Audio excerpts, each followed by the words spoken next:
in Deir al-Balah, central Gaza Strip. At least 11 people, mostly from the same family, were killed in the Israeli strike overnight in northern Gaza, while in the southern city of Khan Yunis, where Israel recently ordered new evacuations pending an expected expanded offensive, over 20 people died, 14 of them from the same family. The week-old infant was killed in central Gaza. Israel had begun allowing dozens of humanitarian trucks on Tuesday, but the aid has not yet reached Palestinians in desperate need, according to aid groups. I'm Charles de la Desma. President Vladimir Putin has visited Russia's Kursk region for the first time since Moscow said it drove out Ukrainian forces from the area in April. Ukraine has not confirmed its expulsion. Ukrainian forces made a surprise incursion into Kursk in August 2024, making it the largest cross-border raid by Kyiv's forces in the nearly 2.5-year war. German police have arrested 5 teenagers accused of being involved with a far-right group that calls itself Last Defense Wave. Members allegedly aim to destabilize Germany's democratic system by carrying out attacks on migrants and political opponents. Mexican veterinarians loaded hefty metal crates onto a fleet of semi-trucks. The cargo? Tigers, monkeys, jaguars, elephants, and lions. For years, exotic pets of cartel members and circus animals have been living in a small refuge on the outskirts of Sinaloa's capital. But a bloody power struggle between rival Sinaloa cartel factions has threatened the Ostok sanctuary, with leaders facing armed attacks, constant death threats, and a cutoff from supplies. The aid organization transported the animals Tuesday across the state in hopes that they'll escape the brunt of the violence. This is AP News. A federal judge is telling the Trump administration to maintain control of migrants it sent to Africa. AP correspondent Ben Thomas reports. Immigration attorneys say up to a dozen people from several countries, including Myanmar and Vietnam, have apparently been deported to South Sudan. Now, a federal judge has ordered the Trump administration to retain custody and control of those people in case he orders their removals were unlawful. U.S. District Judge Brian E. Murphy in Massachusetts has ordered an emergency hearing on the matter for Wednesday. The immigrants' attorneys say their clients' removals would violate a court order that people must be given a meaningful opportunity to argue that sending them to a country outside their homeland would threaten their safety. The Department of Homeland Security did not immediately return messages seeking comment. I'm Ben Thomas. And I'm Marcela Sanchez, AP News. This is 8:20 a.m. WCPT Willow Springs and streaming worldwide at WCPT820.com. We are Chicago's progressive talk, where facts matter. Now your WCPT 820 weather update. From the Weatherology Weather Center, I'm meteorologist Jennifer Wojcicki. We'll see a few scattered rain showers here for today with cloudy skies and temperatures holding rather steady. Winds out of the northwest around 5 to 15 miles per hour, gusting as high as 20. And for tonight, a chance for rain, cloudy, a low near 47. Thursday, a slight chance for rain showers, cloudy, high 58 degrees. Friday, mostly sunny, high of 63. Saturday, sunshine, high of 65. That's your latest Chicago weather update. Currently, it's 52. Empower. Tim collects bobbleheads. A lot of bobbleheads. Baseball bobbleheads. Race car bobbleheads. Little chihuahua bobbleheads. He's got an entire room strictly for bobbleheads. Does he need them? No. Is his wife mad about it? A little. But Tim works with Empower, and he got good at money, so he can be a little bad. Ooh, horse bobblehead. Classy, Tim. Empower. Invest well, live a little. Start today at empower.com. Chicago's progressive talk, WCPT 820, where facts matter.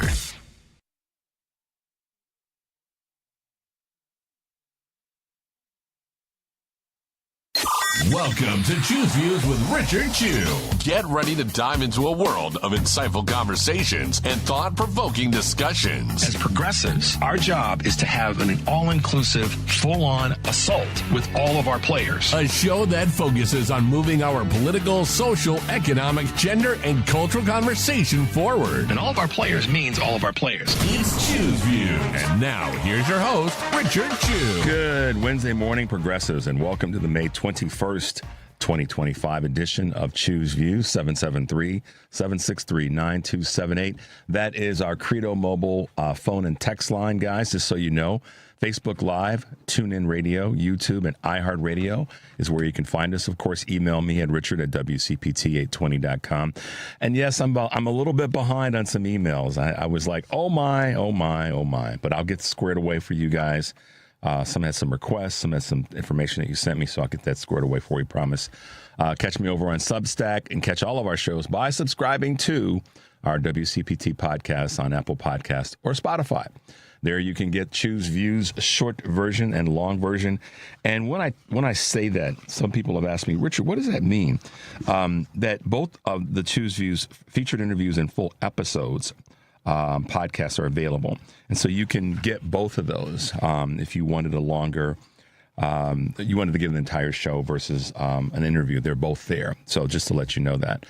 Joan Esposito, of course, live, local, and progressive. Driving It Home with Patty Vasquez, The Big Picture with Edwin Eisendrath, Out Chicago, and our other shows and interviews. As we always say, make sure you make your way over to heartlandsignal.com, which is our digital platform. And there's an opportunity for you to share lots of stuff. But check this out, progressives. It is so hypocritical and I'm so sickening to continue to hear Republicans talk about how they need to have more cuts to Medicaid, more cuts to SNAP, more cuts to the funding programs and health care, Veterans Affairs, child care, all the programs that so many Americans rely on just to give them a little boost so they can get access to that American dream that we all hope for. And yet they're then cutting taxes for billionaires that will ultimately increase the deficit by more than $3 trillion all in. So I don't want to hear about all this nonsense about, oh, we have to cut spending because our deficit is running out of control. You are increasing the deficit by $3 trillion by cutting taxes for billionaires. The deficit has two inputs. There are costs from spending and there are revenues. That's how you get it. But the Republicans don't seem to understand that revenues, such as tax revenues, actually have an impact on the deficit. And so this is hypocrisy at its height. Big, beautiful bill is essentially taking from the poor and giving it to the rich. It's the reverse of what some might say is the Robin Hood principle. Okay? Not that we want to steal anything from anybody. The rich aren't going to suffer. This is where, look, guys, this is where I get PO'd about common sense or the lack of it or the use of it if you think you have it. Common sense says that if you put too much weight on the top of something, Henry, what's going to happen? It's going to tip over, more than likely, right? So let's think about this from a purely, I don't know what we'd call that, a physics. Yeah, physics would be the conversation. From a physics standpoint. And I was thinking about this late last night. So anyhow, from a purely physics standpoint, too much weight on the top is going to cause this thing to tip over. So what do I mean about that when I talk about this big, beautiful bill? Too much of the wealth of the country at the top is going to, it topples over. Why? Because there's no foundation. There's physically no foundation for our society. And that's, I mean, I'm not trying to be a physicist or a scientist or any of those things. I'm just saying, as I started with this, for me, it's common sense. And the more, listen, I've never been one to say, let's take from and give to when it comes to individuals. And frankly, even businesses. I do think that businesses that are of a certain level, their tax basis should be reviewed and should be looked at differently because they have a disproportionate amount of income and then relative wealth that company has. They should share it more with their employees. That's not a hard concept. And I'm not going to break down all the numbers. I could, but today I'm not, because we have a busy show today. Let me just run through that real quickly, and I'll come back to this point. Today's guest, obviously, it's Wednesday. Kurt Mullet from Hoosier Blue, 63, will be with us, but in the 6:30 hour, because we have Professor Bernadette Atuahene with us this morning to talk about her book, Plundered. And speaking of disproportionate wealth in different directions, and then Illinois Representative Abdelnasser Rashid will be here to talk to us about the tax relief bill. So just to remind you, let you guys know, we're going to be busy this morning, and Kurt and I've got a couple things we want to chat about, as do the professor and Representative Rashid. But this the imbalance and the way in which it's being sold that it's okay is where I go back to my point about common sense. Because if we continue down this path, and I'm not of the mindset of taking away from any of those who have their wealth, particularly individual wealth, but when it's built off of the systems, and a couple of the members of the House and of the Senate on the Democratic side have spoken to this in the last couple of days regarding this bill, when it's built off of the systems and the infrastructure and all the tools that the federal government and our state governments have provided for businesses to thrive and to prosper, then that's where we have to have a different conversation.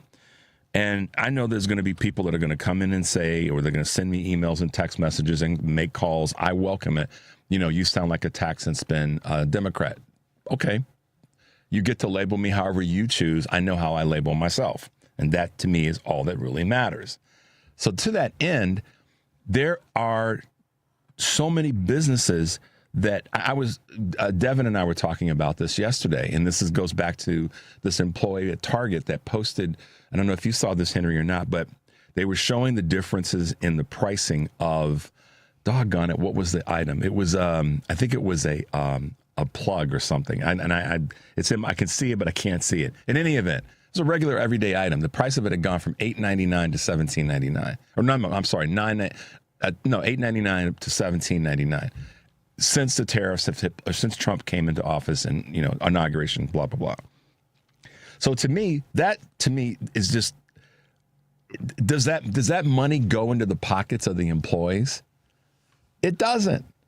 But the problem is, and this gets into the conversation about tariffs and raising the numbers.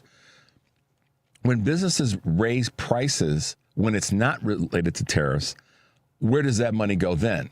Right now, because of the tariffs, it's causing businesses to have these increases, and everybody's playing whack-a-mole with which company is and which company isn't, and a little bit of dodgeball in terms of who's going to get hit by the ire of the administration.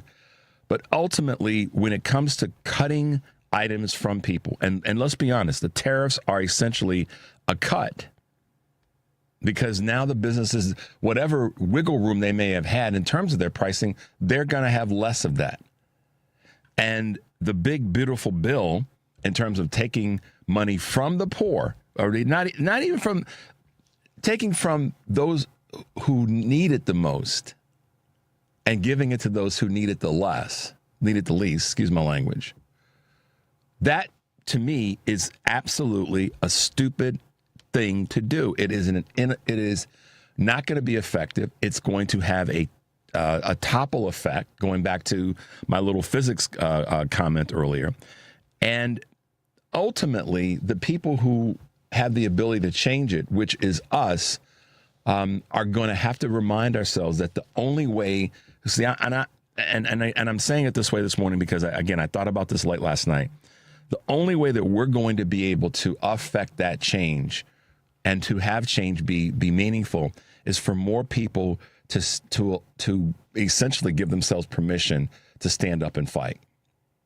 And if we don't, then all we'll have is a top-heavy society where there'll be members of our community, members of our society's citizens who are constantly getting not rained on, but that other thing. So grab your umbrellas, folks, and be prepared, because these things are not coming. They're here. And I really want to encourage everybody to pull out that umbrella and get out in the rain and be prepared to fight.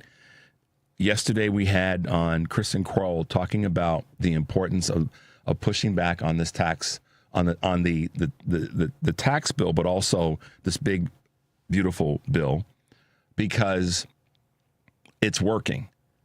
It's working when we're calling. It's working when we're fighting back. It's working when we're pushing back. And I want to encourage everyone, as crazy as it is, that's the opportunity. It's not the only thing we have, but it's the big opportunity, and it's the big thing that we have to get our arms around. Sitting back and not doing things is not an option anymore. It hasn't been, but we see it face forward more than ever before. All right, guys, let's take a quick break. When we come back, we're going to keep the conversation going. We're already getting some commentary from folks. So the number, of course, here, our Credo mobile phone and text line is 773-763-9278. We will be right back.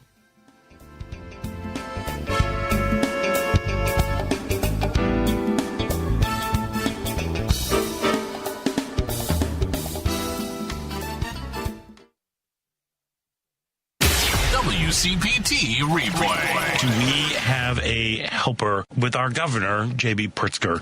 I'm so proud of him for getting up and saying something and for letting this administration know that, don't mess with Illinois. Yeah. He has been a huge ally to the LGBTQ community his entire life. Yes. His entire career. He married people in his backyard before it was legal. Yeah, I remember when we had all three gubernatorial candidates on when he ran for the first time. Pritzker was the one I was least leaning towards until he came in the studio and told his story about, as a child, being taken to Castro Street by his mother to watch the Pride Parade. Mm-hmm. And I listened to him and I said, man, you come by it honestly. It is in your DNA. I became a huge fan that day. We had him in, and I continue to be. And I think we're really lucky. Keep listening to WCPT 820 because facts matter. Chicago's Progressive Talk, WCPT 820, where facts matter.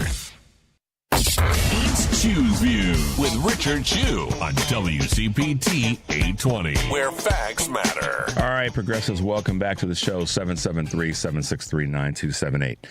Yeah, I had a little bit of a rant this morning coming out of the gate, Henry, because common sense. This bill, this big, beautiful bill, is big and ugly. And we have to push our elected representatives on the Democratic side, first and foremost, to keep fighting back, to keep pushing for more clarity on this bill, and to do everything they can to push hard on this bill. What Kristen Kroll said yesterday is meaningful, and that is we need 3 Republicans. We need more, but we need, from a number standpoint, that's where we are. If it goes party line, this ends up being down a party line vote. So just make the calls, guys. Make the calls, and this is it's our opportunity, and it's our responsibility to make the calls. Make them to our folks first. Keep pushing them. And oh, by the way, I just have to give some shout outs to the folks during the hearing yesterday that really went after Marco Rubio. You guys should check it out. We've got some clips, and I may play a couple tomorrow, but you guys really want to check out the way in which they went after him for his flip-flopping, as you could call it. But for now, let's hit you with a couple of Choose Views news items and updates that I think you guys might want to know a little bit about on this May 21st, 2025. Home Depot is saying that they won't raise their prices in response to the tariffs. CFO Richard McPhail says, noting that more than half of the company's products are sourced within the United States. The home improvements chain reported its first quarter results yesterday, topping sales estimates, but missing on earnings for the first time in 5 years. Though spring is usually Home Depot's peak season and sales season, many customers have been putting off big, pricey home improvements, turning instead to less costly seasonal projects such as gardening and some DIY projects.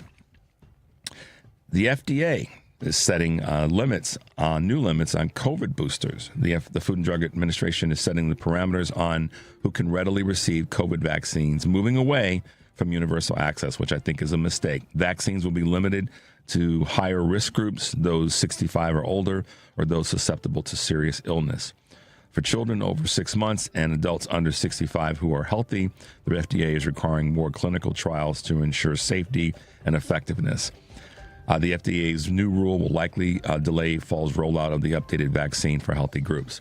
Seems like the Trump administration is leaning into that, and that's a stupid move because part of the goal with the vaccines and the boosters is to prevent the spread as best possible.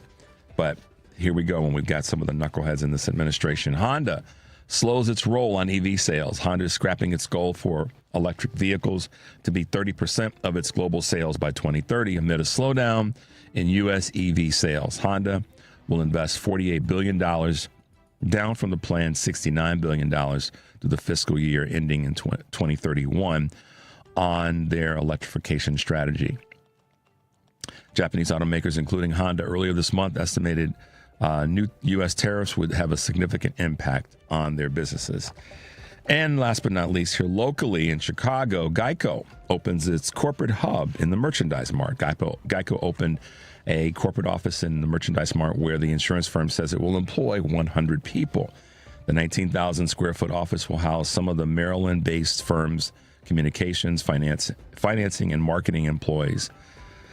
Chicago, quote, Chicago's vibrant business community and talented workforce, hooray for us, makes it a big and ideal location for our new corporate hub.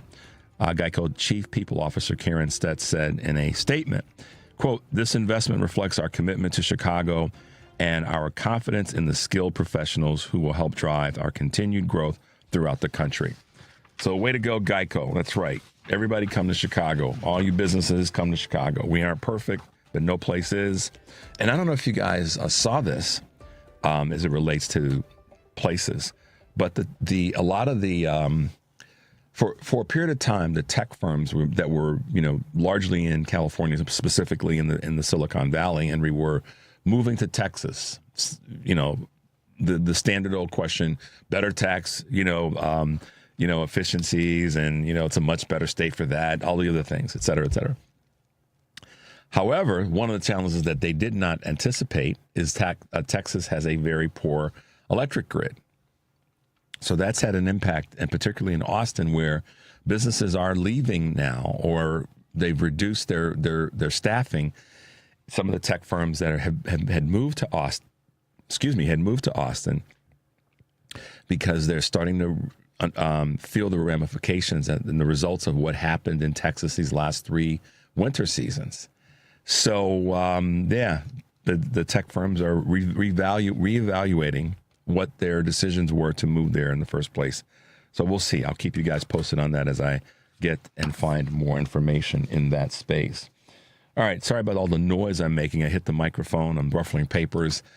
I'm not disconnected from myself this morning, but I am moving a bunch of stuff around. Today, live, local, and progressive, Joan Esposito will be taking your calls and talking to longtime newsman and political commentator Dave Lehman. And Spencer Critchley, author of Patriots of Two Nations and host of The Dastardly Cleverness in the Service of Good podcast. That's a big one. Live, local, and progressive, weekdays 2 to 5 p.m. here on WCPT, Chicago's Progressive Talk, for 20 years, 2 decades, y'all.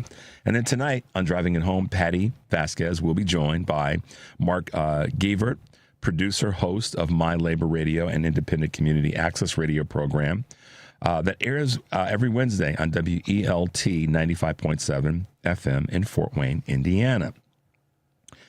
Dan Schaefer, creator of the Recombination Area and political editor at Civic Media in Wisconsin, and comedian John Fugelsang. Driving It Home with Patty Vasquez, weekdays 5 to 7, WCPT, Heartland Signal, TuneIn, YouTube, and Facebook. And tomorrow, guys, you're definitely going to want to tune in to Choose Views, because we will have on our show Rachel Bidikofer, political analyst and author of The Cycle on Substack, and self-described subversive intellectual. And also, we will have Mallory McMorrow, Michigan State Senator and candidate for U.S. Senate and author of Hate Won't Win. Find your power and leave this place better than you found it. So tomorrow we will have both of those fantastic women on the show, and looking forward to those segments. So there you go. All right. Well, we're coming up on a break in a bit, but I wanted to circle back to something that I said earlier, so that I'm not clear. I try to always be clear. If I'm not, come back and clean up on aisle 7.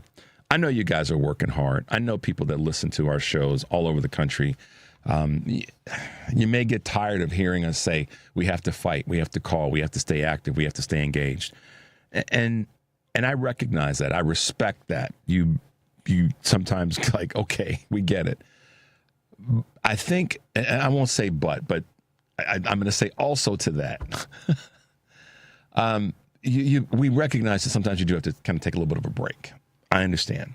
I just want folks to realize that it's our responsibility to push and to be willing to stay in the fight.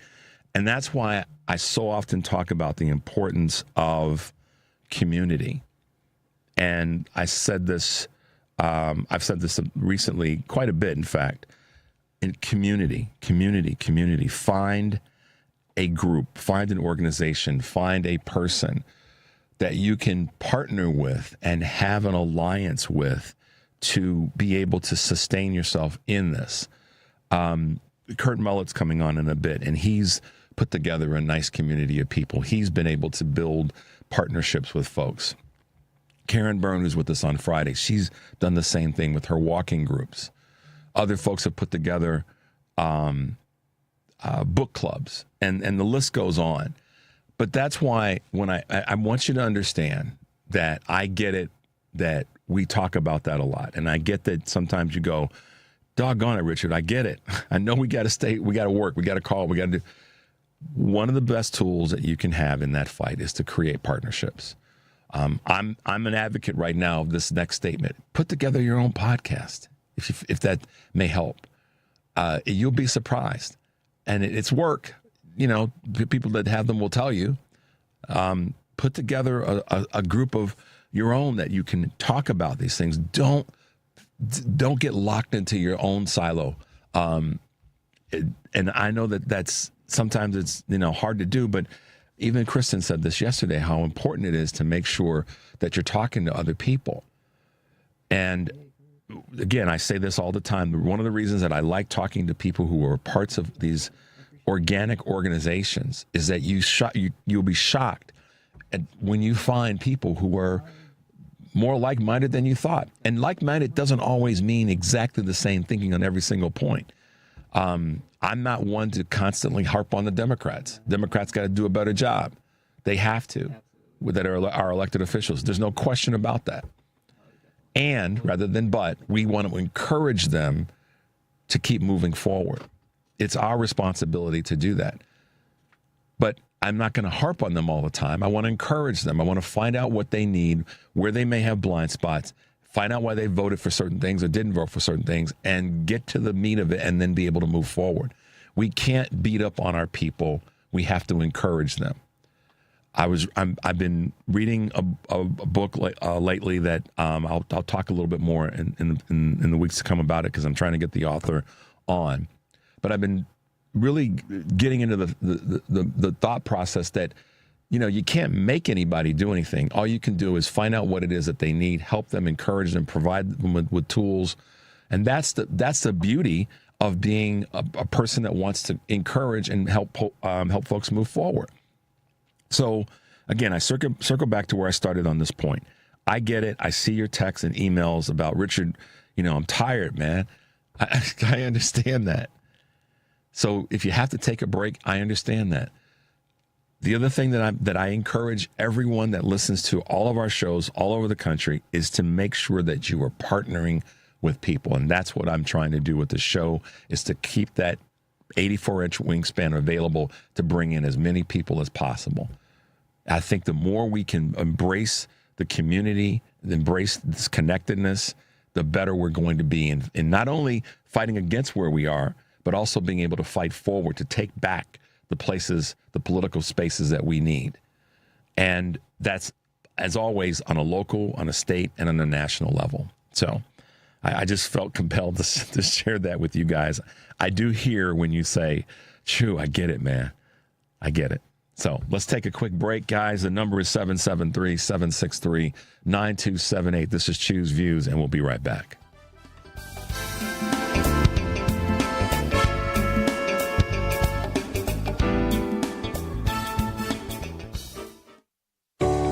When it comes to banking, you need a bank you can trust. A bank with a rock-solid reputation and the highest integrity. A bank that gives you the attention and respect you deserve. ABOC first opened its doors in downtown Chicago in 1922, and we've made our name on deep expertise, best-in-class service, and a strong commitment to our customers. We know the Chicago business market inside and out and can help you craft the perfect banking solution, no matter what type of business you're in. And if you're looking for a banking partner for your labor union, we can bring the type of expertise that only comes from a bank that was founded by labor unions and still has union employees and shareholders to this day. Whether you need a deposit account, loan, trust services, or investment management, ABOC has you covered. Let's work together to manage your finances today while planning for a better tomorrow.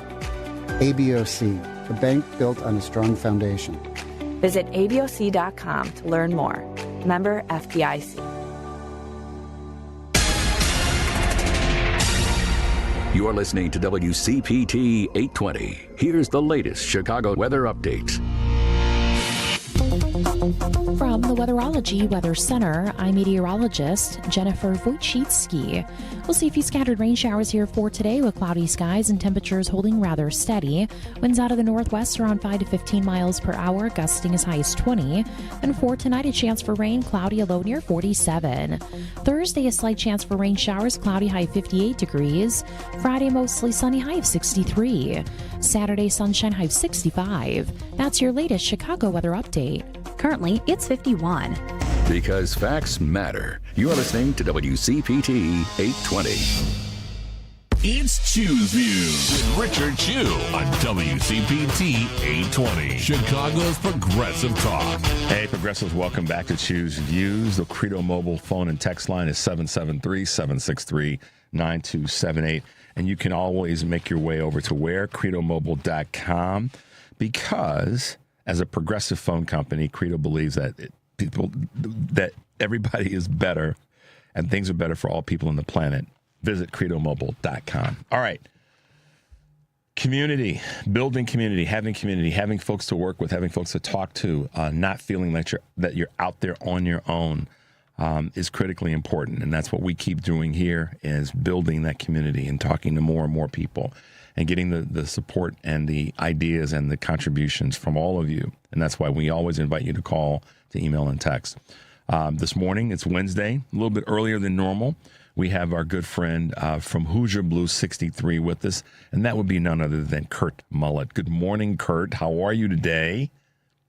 I'm doing good, Richard. How are you doing today? I am doing great. I want to let people know to keep moving forward in building community, and you've been a star in that space in terms of the folks that you've been able to bring into your world, and that have then brought you into their worlds. It's sort of a nice partnership, and that's what you and I've been able to do. We found each other on social media, and I found you, you found me, you responded, and look, here's where we are. So I really have been wanting to encourage people, and I know that I talk often so much about reaching out, connecting, calling congressmen, calling state representatives, the whole gamut, to push our Democrats harder, but do it with the energy that's positive, not tearing them down. But also, what's equally important, I think, right now is building that community.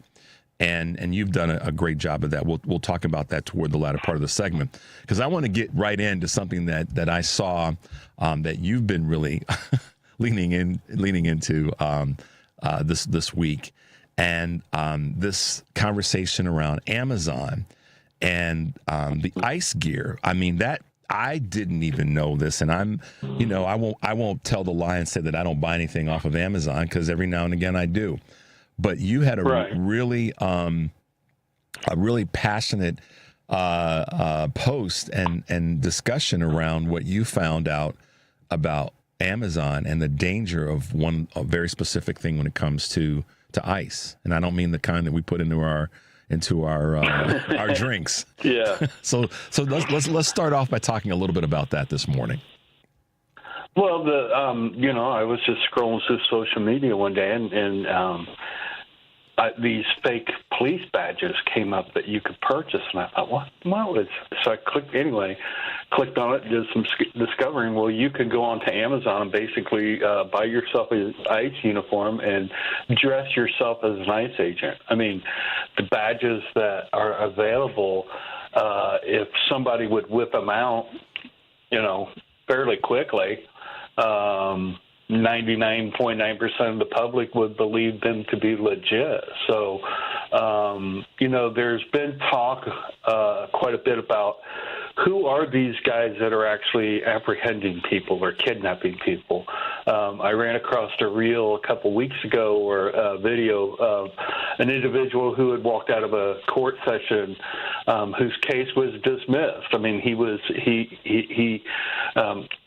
let me back up a little bit. His case for deportation was dismissed. He was allowed to stay in the country. And these three dudes were waiting right outside of the courtroom, and they kidnapped him and took him away. Is that the one where the guy got tackled and then knocked over an elderly gentleman with the cane?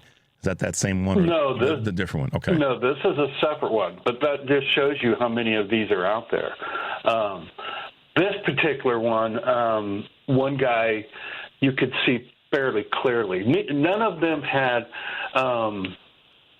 uniforms on. One guy had a flannel shirt and blue jeans, okay? There was no identification, no warrant, nothing was shown, and this guy was taken away. So, when I ran across this, I started doing some investigating and reading, and there's no proof to this, okay? But there are a lot of people who believe that a lot of these agents out there are the J6ers, a lot of the J6ers that were released, that they are Proud Boys, the Oath Keepers, the one of the 3%ers, that they are a lot of individuals from these particular organizations that are helping out in these apprehensions that are taking place across our country, because they're absolutely not following law. They're not showing ID. They're not showing, or what they're showing is not credible in terms of the ID, and they're certainly not producing warrants in many cases, because if they're buying if we make this, come to this conclusion that they're purchasing these items off of Amazon, then they aren't going to have a warrant. They may show a badge, and the badge is fake, but they aren't producing a warrant, which is what a lot of people have been asking about. Why aren't they showing, when they show up, why aren't they producing a warrant? And this is what even some of the senators were talking about when they were interviewing, what's her name, Kristi Noem, about, how do you understand the definition of habeas corpus? Man, did she get the necessary business on that? Have you seen any of the clips of her testimony? Yeah, come on. She has no idea. She's there to serve her Jesus. That's what she's there to. She has no clue about what's going on. Give me a break. She thinks habeas corpus is calling somebody, hey, BS. I mean, I don't want to make light of it, but you're right. I mean, sorry, man, go ahead. She doesn't. They talk about cognitive disease and cognitive slippage and all this about Joe Biden. It doesn't only happen to people who are of age. Yeah. She's obviously got some cognitive disorder because she doesn't know what she's talking about. Well, it's the Kool-Aid, man. Amazing. She's too flooded with the Kool-Aid. She can't think straight. But coming back to the Amazon thing for a second, I think, and I'm not going to put words in your mouth, but I love what you posted about, we have to be even more, and as I say this, I think about what I just said about everybody's tired and frustrated, but we have to be vigilant about where we're spending our dollars and what we're doing, because this is clearly a situation where people are just not, if they're not aware that these things are out there being, that you can buy off of Amazon, then they need to be aware. So I really appreciated the post that you put out.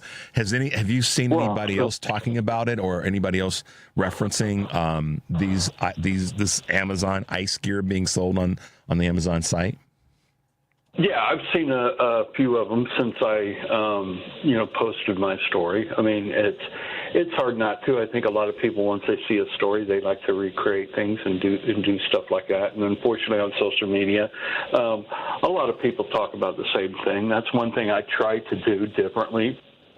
Yeah, because I try to talk about stuff that is not, the main, just like the airplane. When the airplane thing came to know, man, you couldn't open up social media without everybody talking about the. You mean you didn't get one? You didn't get one in your backyard? You didn't get your Kurt plane. And by the way, I have to not digress, but I got to go back to saying something. I had probably a half a dozen people last week after our segment that said, "Do you realize that you called Kurt Cliff?" And so. I went. That's okay. I know, but I wanted to let you know live, even though I did a cleanup on aisle 7 after we ended our segment, saying that I apologize to Kurt, also known as Cliff. But yeah, don't worry about it. Yeah. Listen, man. Let me. All right. All right. Let me ask you about another. But Go ahead. Yeah, go ahead. No, go ahead. Well, I was just going to say about the ICE thing. You don't think that people are not buying that stuff and dressing up as ICE agents because of what is in their head? I mean, I used to work with a guy at Goodyear Tire and Rubber Company who dressed in Denver Bronco gear all the time. And now this was back in the 80s when it wasn't as popular. Okay. And he pretended that he worked for the Denver Broncos. Come on, man. You're lying. You're lying. No, I'm serious. I mean, it was the craziest thing in the world. I mean, it was like, but he always had, he looked official. So, people do that kind of stuff. So anyway, let's move on. Well, no, but in that, we make light of it, but it's a serious issue as it relates to people's lives being interrupted by folks that have no authority whatsoever other than the craziness that's in their head. And I have to believe that there are people that are looking for ways to be able to cause this kind of harm and carnage. So I appreciate you putting that out there. You had another really interesting viewpoint commentary on this one lady who had posted some information about the pro-choice citizens in our country, and people that basically, I'll tell you guys what it was, and then I'll hand it off to Kurt. So there was this woman who posted on social media. She posted this reel, you guys, that basically said, and I'm giving you the edited version, that if you are, quote, pro-choice, if you are pro-choice, then you are obligated to witness an abortion, which is insane. But to that end, Kurt had a few things to say about that, and why don't you share, as in the edited version, because I know you and I could easily go off the rails on this, but why don't you share your response to what we both saw in that space? Yeah, it was a real short clip that I found on TikTok one day, and I ran across it, and I was like, I can't stop at everything I see that blows my mind, because that's all I would be doing is making content about people saying stupid stuff, So I tried to pick and choose, but this one just kind of got me, is that, these people who call themselves pro-life, who are not pro-life, okay? They're pro-birth. And their insanity with things just amazes me. And when she said, well, you're obligated to witness an abortion, well, I said, well, okay. Since you're pro-birth or pro-life, whatever you want to call it, I think that you're obligated to be in the delivery room with a 13-year-old girl who is being forced to give birth after an older a man of age or whatever I said, had their way with him and that she's being forced to become a mother. Right. I think that's their obligation. I think they're obligated to be part of the cleanup crew that has to go into a grade school, and after 19 children have been obliterated by an AR-15 or AK-47. So those were just a couple of my takes on it, because there are plenty of obligations. The other one I said was to adopt a child out of foster care and take care of them, since they're so big on these, you have to have the birth, that we're forcing a woman in Georgia who is actually brain dead to follow through with the birth of a child because of the anti-abortion laws, which is just insane, which for all of you who do not follow The Handmaid's Tale or do follow The Handmaid's Tale, I believe in season 3, there was an episode exactly about that story. Yep. So when people like us talk about Project 2025 or The Handmaid's Tale coming to life, it actually is. Yeah. It's not. It's like, as you've said so many times, it's not coming, y'all. It's here. Yeah, it's not coming. It's happening. It's happening right now, and this is one of the reasons, Kurt, that I appreciate so much of what you post, because you're talking about things real time. It's happening right now. This isn't coming down the path, or coming down the road. It's already right in front of us, and it's why I say every day to everybody that you don't. It's as tough as it is. We don't have the luxury to not be in the fight. And you even said this earlier in the year. You said to me, Richard, I'm tired, man. I just don't know which direction to go. And then you got re-inspired because you kind of gathered yourself and you back in the fight. So, but by the way, guys, we're talking with Kurt Mullet from Hoosier Blue 63 here on Choose Views. Kurt, go ahead. You were going to say something. Sorry about that. No, you're right. I have went through it. You and I have talked about this before too. At 61, I never dreamed that I would be fighting for our democracy like I am right now. Yeah. And I made a conscious choice that that's what I was going to do, and I'm committed to it. And yes, I have days where I have to walk away and just let myself relax and flush my mind with all this, because it becomes very overwhelming, and I'm so worried about the future. I know I'm a common sense kind of guy. I'm not an intellect. I'm not a dummy, just a common sense dude. I understand that things are not going to change in my lifetime. I'm not doing this for me. I mean, I do want to save myself from being able to have Medicaid, Medicare, and Social Security as I get older. But I know that what we're fighting is a long-term thing that is for the future generations. People have to remember, it took the Republicans 40 years to plan this, to put it into play, and to make it come to the point that it is. And it's going to take us, hopefully not that long, but it's going to take us quite a while to reverse everything that is being done right now, if we ever do get the chance to have that opportunity again. That's what scares me as much as anything, because the direction that these people are going in, and how they completely, the people that support this administration and this guy, they find absolutely no wrong in him whatsoever. Yeah. None. Not at all.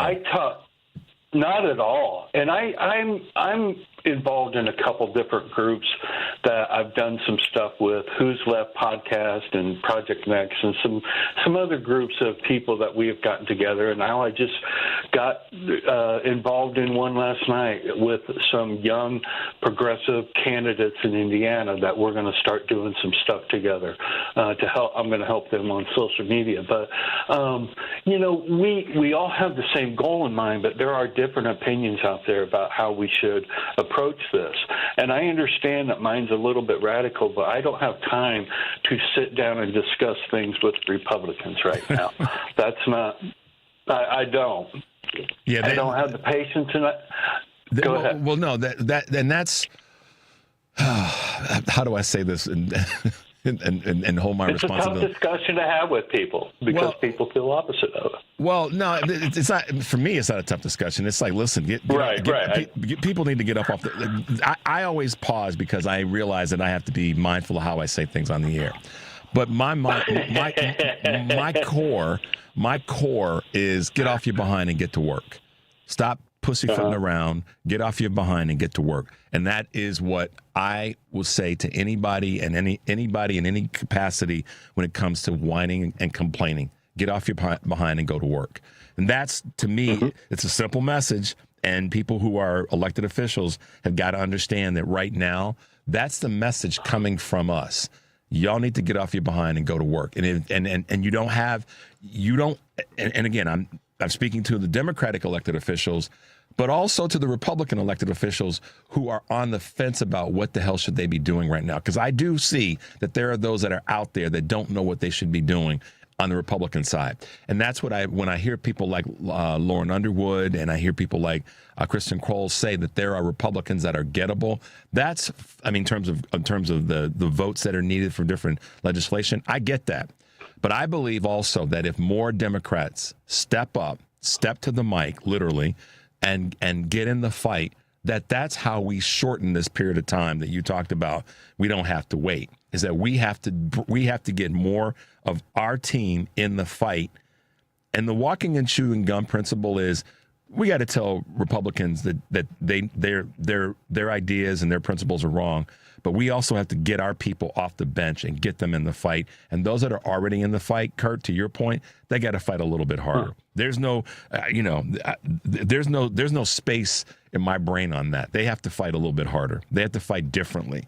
And you have been doing a great job. I want to come back to something that you talked about that I don't want to skip over. Project Next, who's left? Two great organizations that you're a part of, and it's all about punching a little bit differently, if you will, speaking a little bit differently. Let's chat about, and this will be an ongoing thing that we'll talk about. But as we kind of come to the end of the second, I didn't want to miss this. Talk a little bit about Project Next. Talk a little bit about who's left, if you can. Well, Project Next is a group from southern Indiana started by Sarah Blessing and Dr. Tim Peck, who's running for office down in southern Indiana. And they are more of the center progressive Democrat types. I mean, their point of view, that they live in extremely red areas like myself.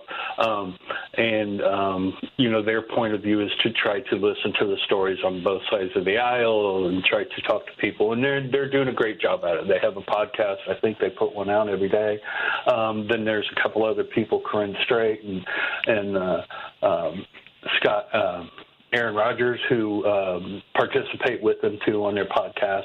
But then Who's Left is done by Scott Aaron Rodgers, and he is he sent me a liberal test or a test on your political, where you lean politically, and we both took it and scored in the bottom 6 as far as extremely progressive left. There's 6% of Americans who think the way that we do. So we're on the extreme left on this little thing that he sent me. But anyway, he started a podcast, and he's the one who has put together, along with the help of Project Next, this forum on Sunday mornings at 10:30 that is going to have different people. And I was part of the first one this past Sunday. And we just talked about different topics. And of course, they're going to adjust it and change things as we go on to make it a little bit more informative. But it's just two groups of Hoosiers that are talking about things to try to get people aware. And like I said, we have the same goals, but we definitely have the same ideas, because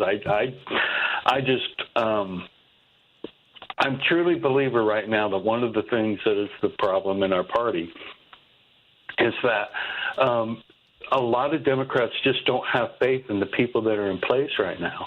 And any time they see something like this... And let's clarify that, because this is language.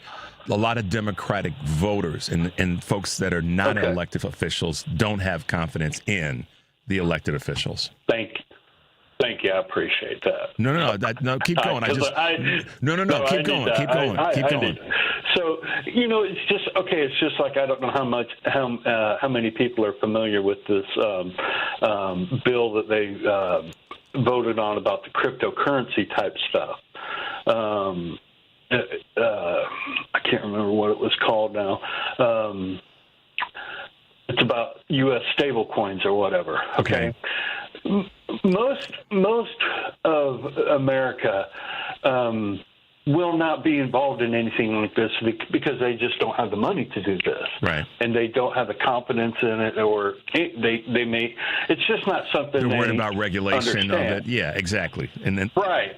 And so all of the bad verbiage that is out there about this and what's going on, worldwide, and how the Saudis or the Syrians invested $2 billion into Trump's companies. It's not a good topic. And so when Democrats see, I think it was 16 Democrats who voted along with the Republicans on this bill to pass it, and then some of the people that were involved in, like Cory Booker, and I love Cory Booker, and he's done a lot of things, but Cory's also one of them dudes where sometimes he does things and you sit back and you go, what are you scratch your head and go, what? Why are you? Yeah. I mean, it's like, come on, Cory, you do this, you sit on the steps or stand in the hall for, 20 whatever hours, but then you do something like, and Alyssa Slotnick from Michigan voted on this. Yeah. She went along with it. So this is the threading of the needle that I think has to happen. I believe that we have to be willing to call them on individual behaviors, because those things don't make sense. I said earlier about common sense. They don't make any common sense. I don't get the rationale. If you can explain it to us, that doesn't change the fact that we're disappointed in how you voted or how you went on a certain issue. But, it's still not making sense. And for everyday voting Democrats, voting Americans, if you will, they don't get it. And all they see is, oh, my God, what did he or she just do? And so that's the threading of the needle part that's tough, because we want our Democratic elected officials to stop doing the stuff that chips away at the bigger thing that they just did. And that's frustrating as hell. It just is. I get it. And, I compliment you on this work with Project Next and this work with Who's Left, because it does take a different approach. And it highlights what you said a moment ago, and I know we got to wrap up, that we're going to come. Right. We have a similar end goal. I was talking to a good friend of mine the other day who talks about this: see the end goal and work a path backwards. We have, I believe, the similar end goal, but we may have to take some different paths. We may have to take some different approaches, and we are going to your point, have to approach this from a couple different ways, I think, to get the job done and to make the change that we all know that we've got to have. So that's why having more people at the table to fight is important, because if we're missing something from a group or an individual that needs to be talked about, that's why having additional voices at the table to create this message is important.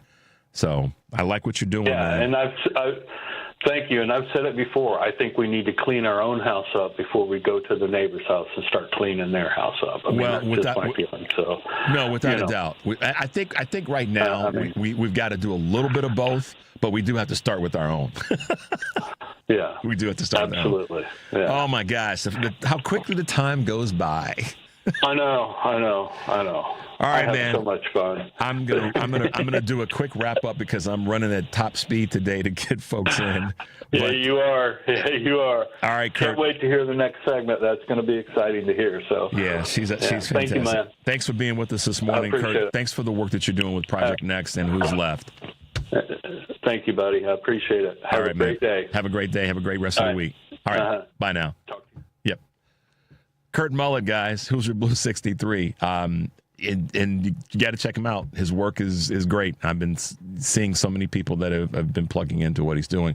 Let's take a quick break. It's the top of the hour. 773-763-9278. And yes, that is our Credo mobile phone and text line. We'll be right back.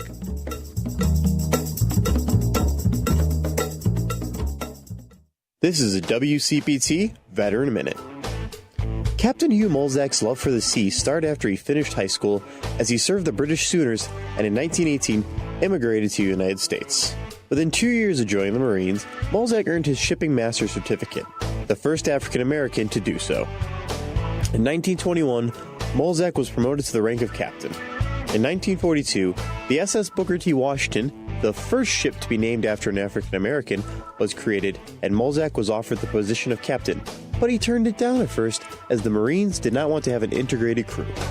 Mulzac stood firm on his beliefs, stating, "Under no circumstances will I command a Jim Crow," and Mulzac became the first African American captain of the first ever integrated crew. Under Captain Mulzac, over 18,000 troops were sent to the European warfront, and ships carrying tanks, aircrafts, and ammunition to United States troops in World War II. This has been a WCPT Veteran Minute.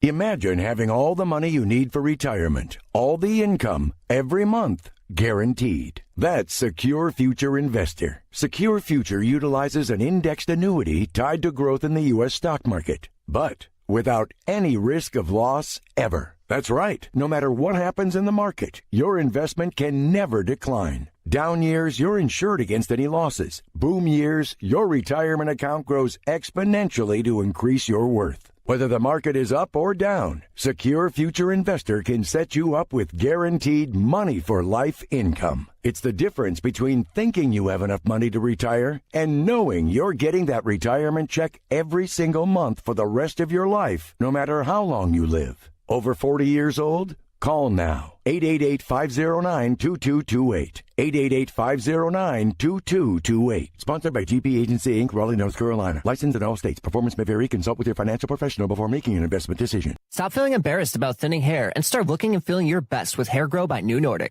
Available online at Amazon, Walmart.com, and NewNordicUSA.com, or at your local CVS. AP News, I'm Marcela Sanchez. President Cyril Ramaphosa will be leading a delegation to the White House on Wednesday. The South African leader pushed for the meeting after President Trump accused the country's government of allowing a genocide against minority white farmers. South Africa has strongly rejected the allegation. Speaking to reporters at the South African Embassy in Washington, Ramaphosa says he wants discussions with the U.S. to bring about a really good trade deal. We invest in the United States and they invest in us, and we want to strengthen those relations, and we want to consolidate good relations between our two countries. So I'm very positive. A federal judge ruled that U.S. officials must retain custody and control of migrants apparently removed to South Sudan. Attorneys for immigrants said in court documents that up to a dozen people from several countries, including Myanmar and Vietnam, may have been sent to Africa. An emergency hearing has been scheduled for Wednesday. House Republicans are pushing to vote on their multi-trillion-dollar tax breaks package as soon as Wednesday, but some Republicans are worried about its impact on the nation's $36 trillion debt. A Congressional Budget Office analysis found the bill would add trillions of dollars to the U.S. deficit over the next decade. Officials say a suicide car bomber has struck a school bus in southwestern Pakistan, killing 5 people, including at least 3 children, and wounding 38 others. A local deputy commissioner says that the attack occurred in Kuzdar, a district in Balochistan province, as the bus was transporting children to their school in a nearby city. No group immediately claimed responsibility, though suspicion is likely to fall on ethnic Baloch separatists, who frequently target security forces and civilians in the region. The district has been a scene of a long-running insurgency, with an array of separatist groups staging attacks, including the outlawed Balochistan Liberation Army, designated as a terror organization by the US in 2019. I'm Charles de Ledesma. This is AP News. Asian Americans and Pacific Islanders may have different opinions about cutting federal funding for DEI programs in higher education. About 60% of adult Asian Americans, Native Hawaiians, and Pacific Islanders who responded to a poll by AAPI Data, the Associated Press, and the North Center for Public Affairs Research say they somewhat or strongly oppose cutting federal funding for colleges and universities with DEI programs, diversity, equity, and inclusion, and they somewhat or strongly oppose arresting or deporting foreign students involved with campus protests. About 90% of younger AAPI adults share that opinion. And for AAPI adults 60 and older, only about 50% feel the same. The Trump administration has threatened to cut federal funding over DEI programs, leading many colleges to roll back support systems for students of color. Donna Warder, Washington. And I'm Marcela Sanchez, AP News. This is 820 AM, WCPT Willow Springs, and streaming worldwide at WCPT820.com. We are Chicago's progressive talk, where facts matter. Now, your WCPT 820 weather update. From the Weatherology Weather Center, I'm meteorologist Jennifer Wojcicki. We'll see a few scattered rain showers here for today with cloudy skies and temperatures holding rather steady. Winds out of the northwest around 5 to 15 miles per hour, gusting as high as 20. And for tonight, a chance for rain, cloudy, a low near 47. Thursday, a slight chance for rain showers, cloudy, high 58 degrees. Friday, mostly sunny, high of 63. Saturday, sunshine, high of 65. That's your latest Chicago weather update. Currently, it's 51. Getting the kids to practice on time. Remembering if it's your day to bring snacks. Making it to the game with a clean jersey. Why are simple things sometimes so complicated?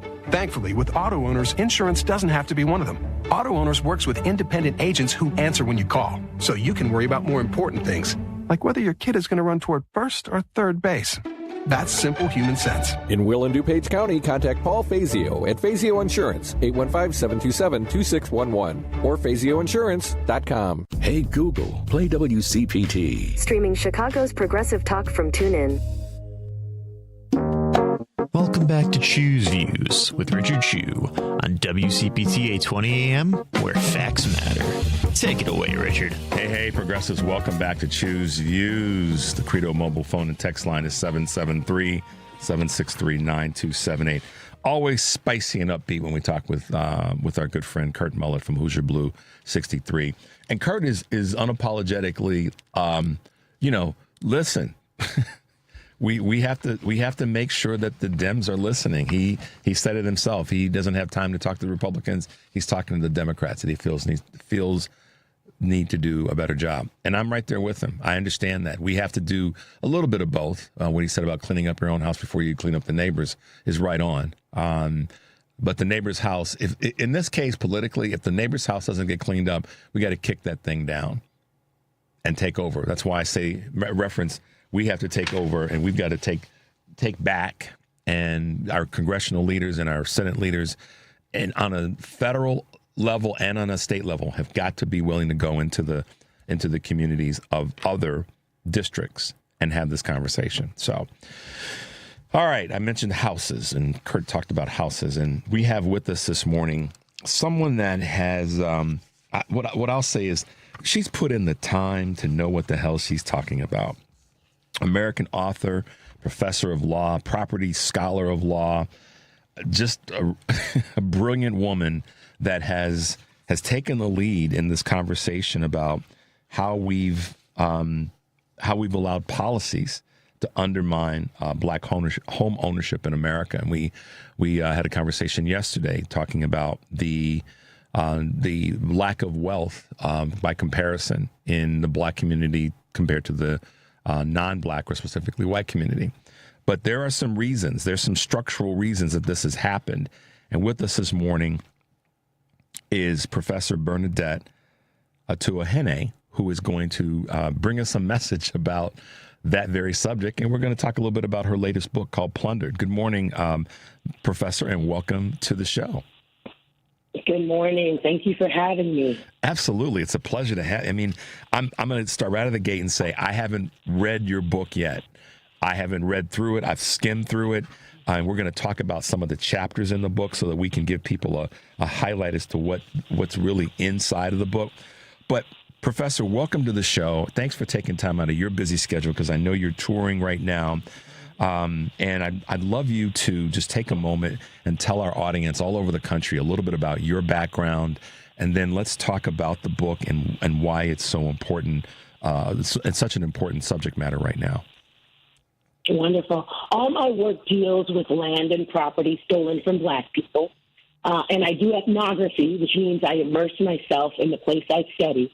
My first ethnographic project was actually in South Africa, looking at land stolen during apartheid and colonialism.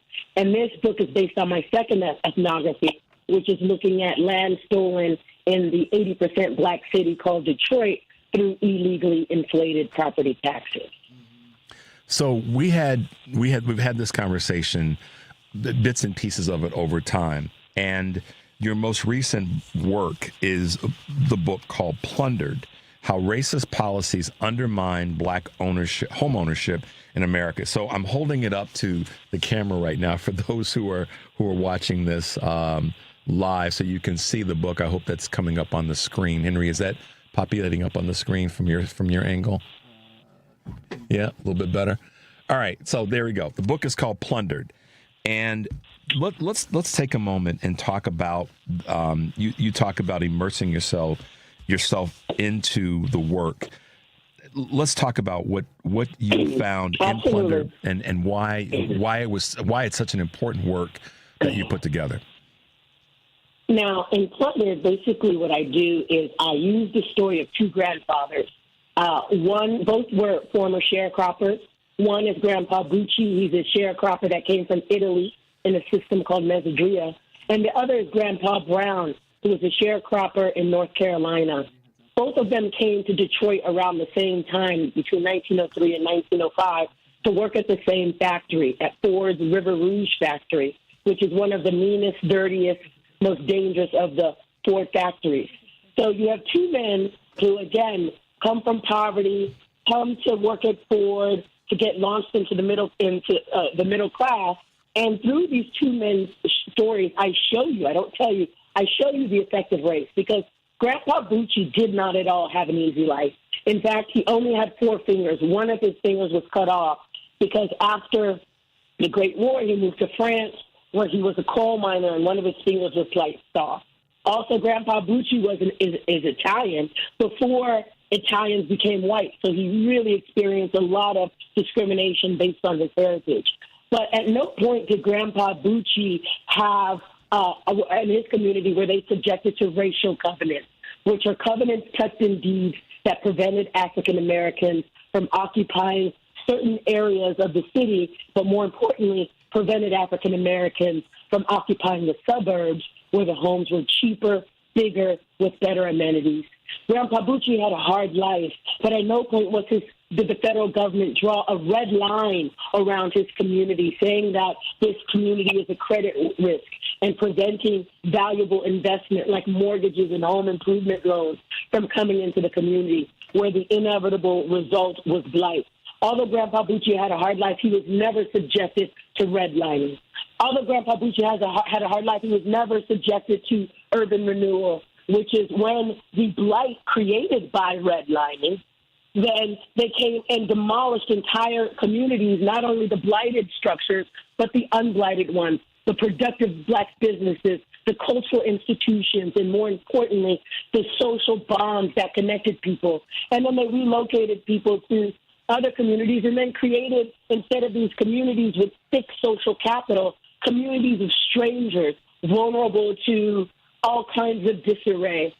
So the book really, again, doesn't tell you, it shows you how these layers and layers of racist policies, like racial covenants, redlining, block busting, urban renewal, right? Although these two men had very similar starts, their ends were completely different. So Grandpa Bucci's grandson, Robert Ficano, inherits his house in a suburb called Livonia, and it's worth over $250,000. And Robert, I asked him, why are you living in the house? He's like, why wouldn't I? The note is paid off. Where Grandpa Brown's granddaughter, Myrisha, inherited his home, and she didn't inherit a valuable asset. She inherited a money pit because of the layers and layers of racist policies that I just described. The house was worth less than $10,000. And so, again, when you look at black communities and you say, why are there so many problems? Who gets the blame? A lot of the time, who gets the blame are the people who are visible. If the problem is with the black people, you have these narratives of personal irresponsibility. These racist policies that I'm describing to you, they have no shoulders on which to carry the blame. They get off scot-free. Yep. Right? And so the book is about really reintroducing these racist policies for us to understand why we have this racial wealth gap in America. So yesterday we had on the show Karen Freeman Wilson, who is the president of the Chicago Urban League, and we talked about that exact topic and conversation about the disparity of wealth in America between the black and white communities. It is a thing that people don't want to talk about, and because if people were wanting to talk about it, and I will say this candidly, people who are on the higher wealth side wanted to talk about it, then it would lean into ways to solve it and ways to understand it. But history is oftentimes the thing that we got to talk about first to understand how we got here. So I just want to read to our listeners some of the parts of the book. It's broken into different parts. Part 1, The Origin of Racist Policies, A Tale of Two Grandfathers, which you just illustrated. Part 2, The Consequences of Racist Policies, The Grandfather's Pain. Part 3, and this one's really significantly important because this is not a way back history moment. This is 2008 during the most recent recession. Businesses that profit from racist policies buying stolen homes. And Section 4, government entities that profit from racist policies, the Grandson's Plan. So in those four categories, there are some the chapter is broken down into areas that really impact the wealth of communities, and there is no there's no more, I guess you could say, honest statement to make than to acknowledge that there is this wealth gap, and it's significant, and it's perpetuating because when there are massive layoffs, this is where I'm making the connection to what's happening on a federal level when it comes to the federal layoffs and when it comes to these tariffs. When there are these massive shifts in the income tools for communities, one of the first things that goes is their ability to stay in their home. And then what happens subsequent to that, as you well know and document in the book, is that the policies around that community allow businesses and government agencies to come in and scoop up those properties. And many times those businesses are well-funded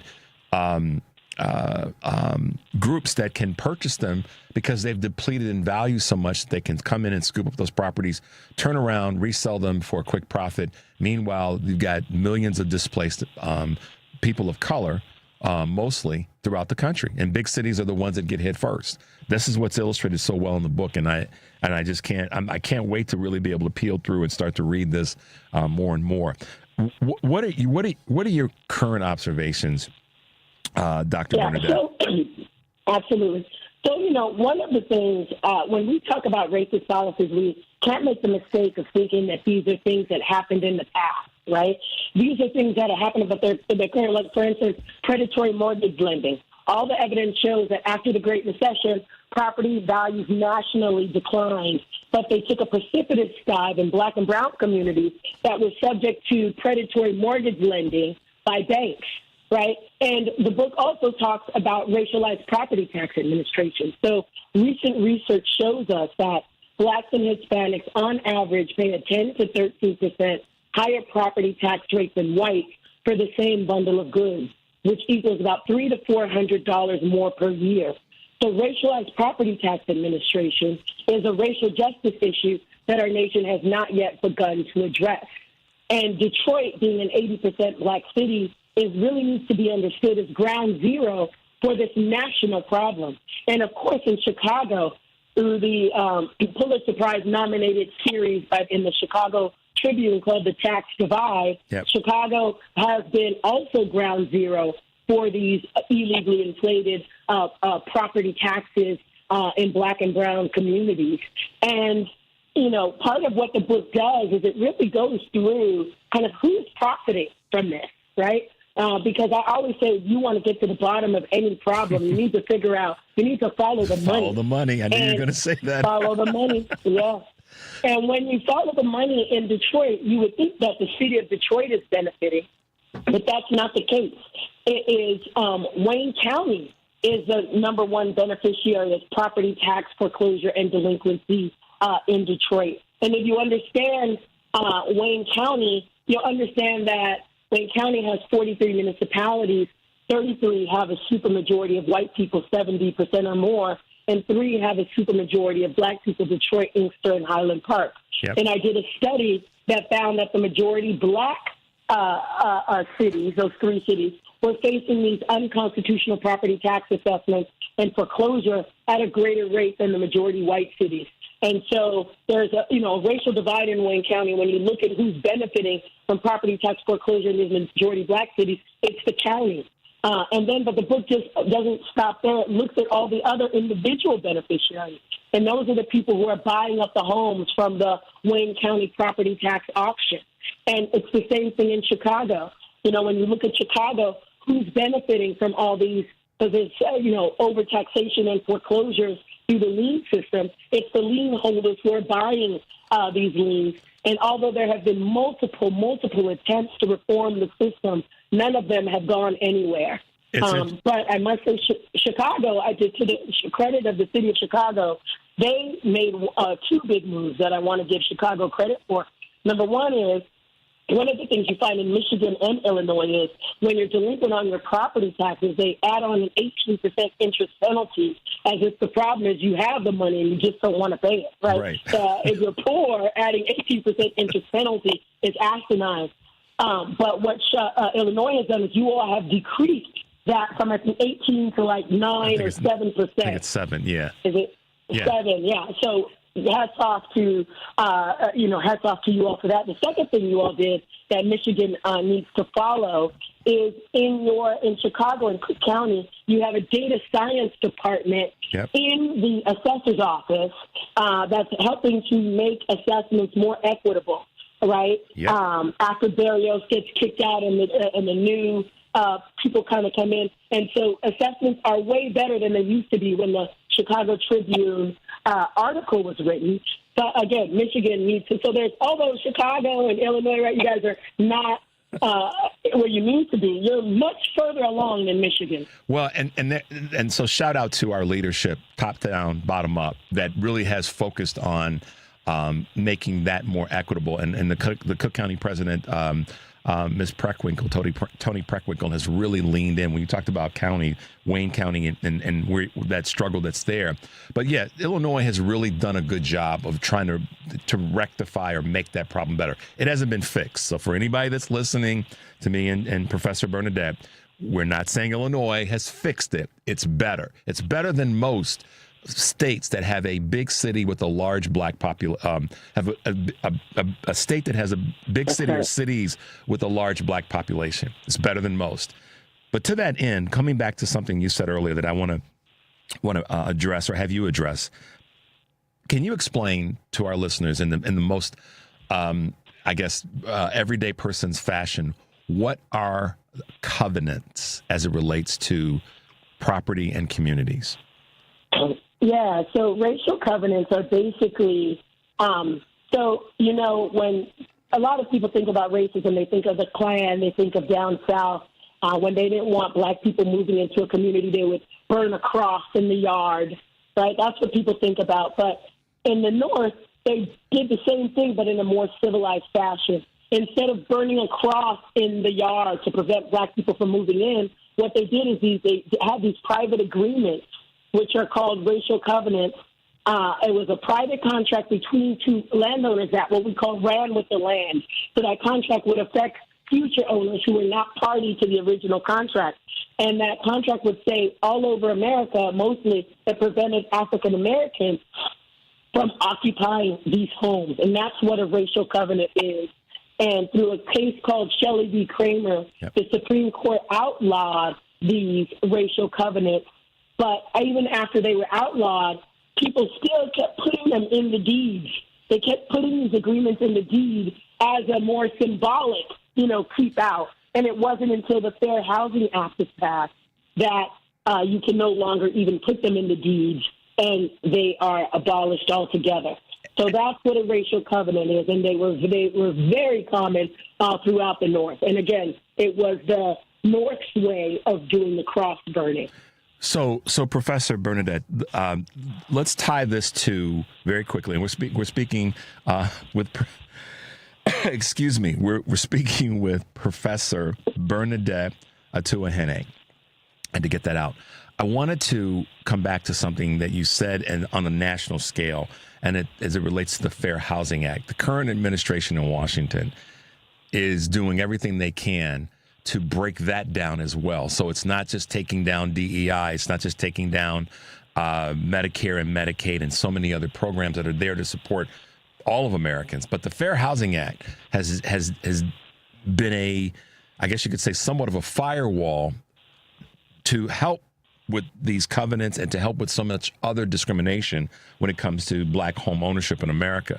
As I understand it, we are the only community in America where racial covenants were put into property deeds. There aren't other communities. To your point earlier about one grandfather versus the other grandfather, those systemic issues did not exist for even communities before they were white, they were Italian, they were Irish, they were German.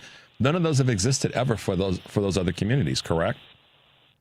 Right. So racial covenants throughout the nation were focused on black people, but in the West, it also prevented Asians from occupying certain properties. Right. But throughout, it was always black people, but in the West, it also included Asians. And I just want to say one thing again. My book, Plundered: How Racist Policies Undermine Black Homeownership in America. It really highlights another story. The book highlights is of an indigent black senior citizen. His name was Mr. Carl. He's a disabled veteran who's lived in a Detroit home his entire life until the day when the local government completed the tax foreclosure process and sold his home at auction to a white couple from a nearby suburb. The couple evicted him. As he watched the movers carry out his belongings, he pleaded, "But this is my home. But this is my home." And no one was listening.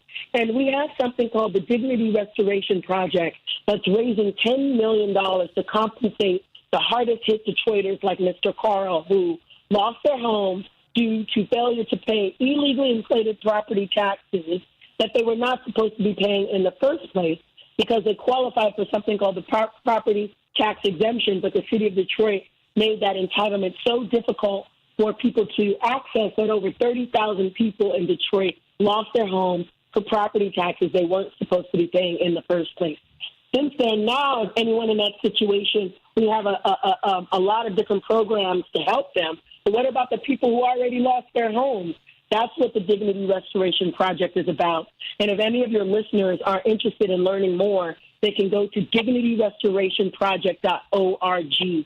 Again, dignityrestorationproject.org to donate or to find out more. Your contribution sends a message to people like Mr. Carl, who unfairly lost their home, saying, "I see you and I affirm your dignity." I've been talking about this for the last few weeks. Mayor Johnson, Brandon Johnson here in Chicago, has talked about recapturing humanity in America, and that it's our opportunity and responsibility to do that given where we are. And this is part of that conversation, dignity and humanity.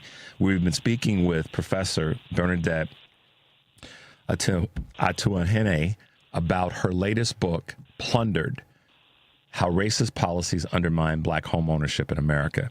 Professor Bernadette, would you take just a moment to let folks know how they can find you, how they can follow you, and, of course, how they can get a copy of your book? Wonderful. You can get a copy of my book at any bookstore near you. You can go on Amazon, on bookshop.org. If you're anti-Amazon, you can go on bookshop.org and buy my book. Again, Plundered: How Racist Policies Undermine Homeownership in America. You can follow me on social media under Prof. Atuahene, ProfAtuahene, or you can just Google me and my website will come up, and then you can find out more and be in touch through my website. Fantastic. Professor Bernadette Atuahene, thank you so much for being with us this morning. It's an honor to have had you on the show to talk about this wonderful work, and I appreciate you taking some time out. Look forward to having you back in the future. Sound good? Amazing. Thank you for having me. All right. Thank you for this conversation. So important. You're welcome, Professor. Thanks for being with us, and have a great day. Bye now. You too. Bye-bye now. Bye-bye. Wow. I don't even know where to start to wrap up that segment. All I can tell you is just go get the book, Plundered. Well, I don't care what your community is, you're black, white, Asian, Hispanic, Mexican, Latino, Muslim, whatever. This is a book about bad policy when it comes to home ownership, broadly speaking, and specifically black home ownership in America. It will blow you away when you read through it and go, I did not realize that. One of her other really good works, and it's interesting in this current conversation about Afrikaners, white Afrikaners coming, the folks that Trump's importing into the United States.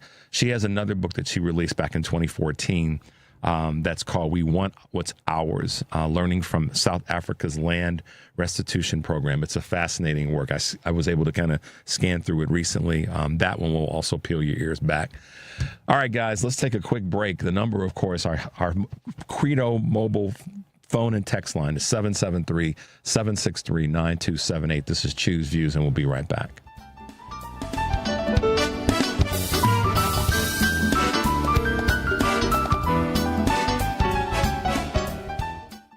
Chicagoland, are you ready to head up to the northwest suburbs on Sunday, June 1st? It's the 7th annual family-friendly Buffalo Grove Pride Parade.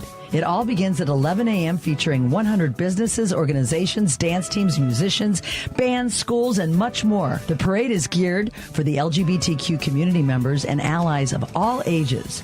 This year's theme, Pride is Natural, highlights the normalcy of being an LGBTQ family in this time of great distress in our nation. And this year's Grand Marshals, well, it's us. Yes, WCPT 820's own me, Scott Duff.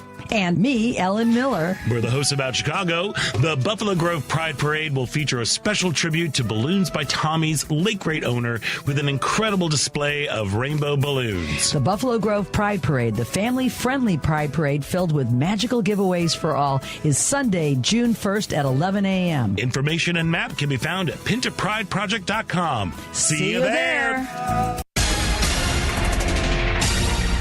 You're listening to WCPT 820. Here's the latest Chicago weather update. From the Weatherology Weather Center, I'm meteorologist Jennifer Wojcicki. We'll see a few scattered rain showers here for today with cloudy skies and temperatures holding rather steady. Winds out of the northwest around 5 to 15 miles per hour, gusting as high as 20. And for tonight, a chance for rain, cloudy, a low near 47. Thursday, a slight chance for rain showers, cloudy, high 58 degrees. Friday, mostly sunny, high of 63. Saturday, sunshine, high of 65. That's your latest Chicago weather update. Currently, it's 52. WCPT 820, Chicago's progressive talk, where facts matter.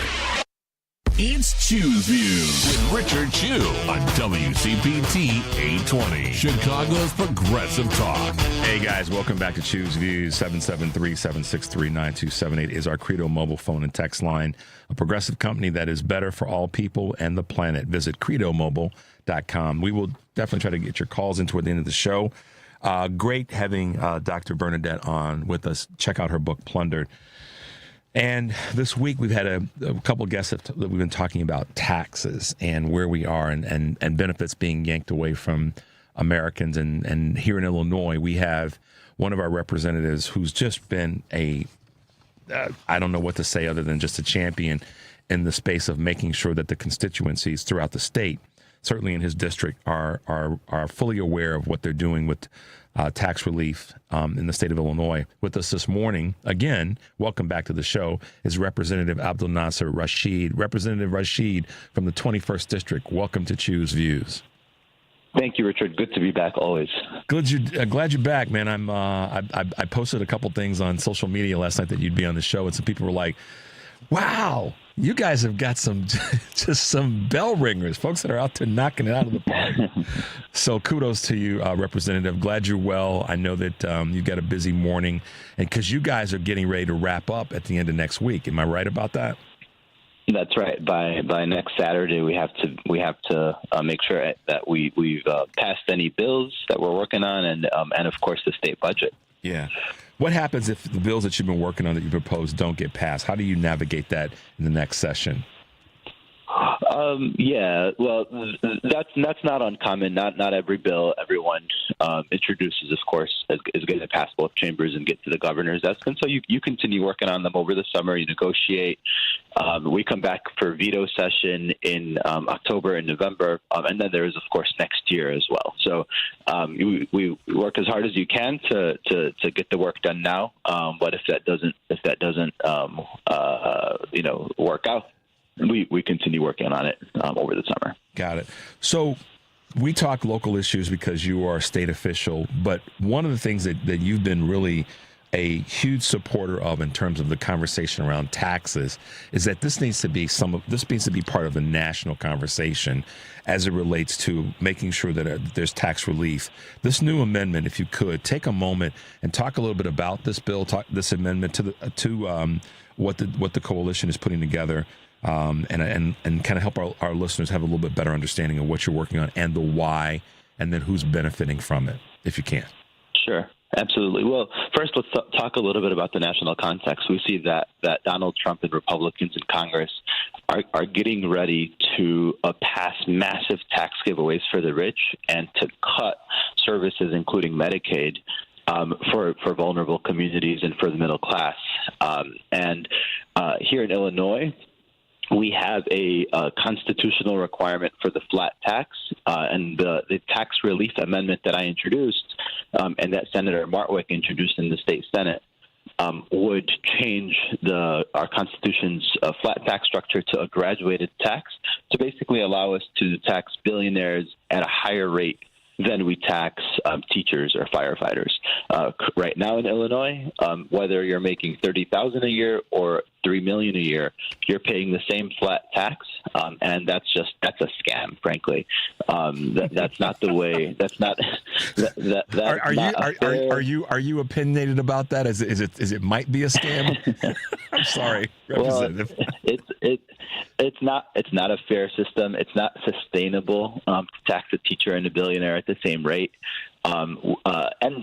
People are feeling the pain of property taxes and just the cost of living, and it's really important that we find a way to make sure those who can afford to pay do, and that we're giving a break to most families across our state, and that's what this tax amendment would do. This tax relief amendment would do. So, what's the biggest obstacle and pushback? Is it money from these same folks who are saying, "Oh no, heck no, we're not gonna get behind this. We're gonna primary you that are behind it, or whatever." But I'm throwing in my opinion. But what is that? What are those obstacles, Representative Rashid, that you are seeing in this space?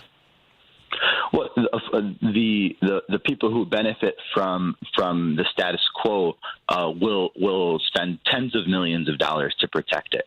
It's no surprise that people like Elon Musk and his buddies and Donald Trump would do anything to stop us from having a fair tax system. That's why at the federal level, they are planning to pass significant tax cuts for the rich.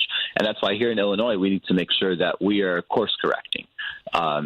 So the wealthy billionaires and special business interests are going to try to mislead voters. They're going to try to deceive. They're going to lie so that they can keep the status quo. And we're going to have to cut through that and make sure that we're breaking through to voters to know that it is in their best interests, and the only fair and sustainable way for us to have a tax system is to make sure that those who can afford to pay more are paying their fair share.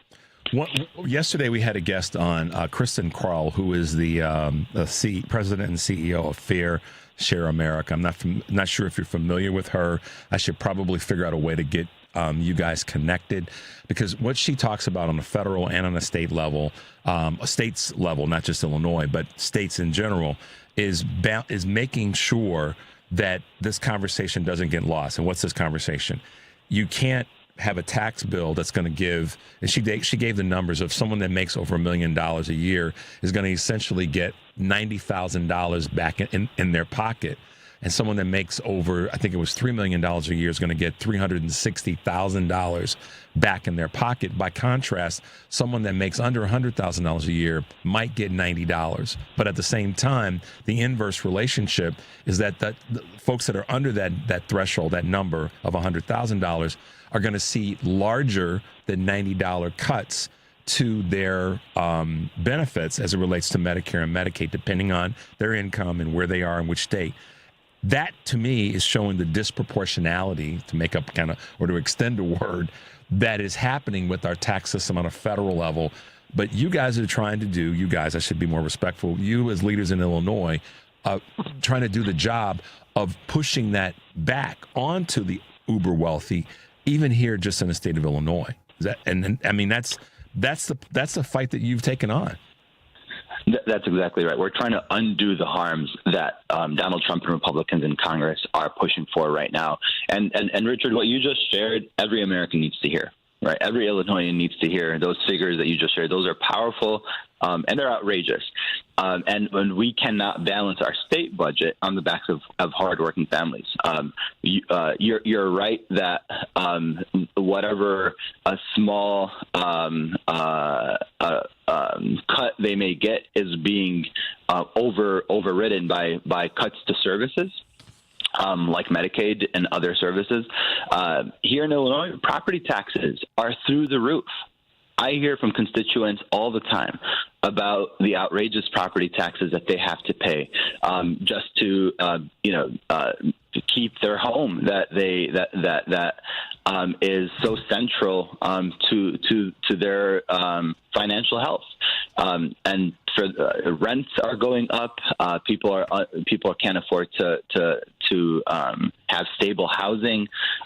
General cost of living is going up, and we cannot. This is not a sustainable reality, right? We need to do something about it. And one of the things that is essential for long-term fairness in Illinois is to make sure that we're taxing the wealthy at a higher rate than your average middle class individual or family. Talk about the property. This is a conversation that everybody that I know, wherever they sit on the political spectrum, left, right, or in the middle, or even not even necessarily a participant in the process, which is a statement in of itself, but that's another conversation, Representative. But let's talk about the property tax piece. And just real quickly, we're speaking with Illinois Representative from the 21st District, Representative Abdelnasser Rashid, here on Choose Views. But try to in as much time as we have, to answer or respond to a complicated question when it comes to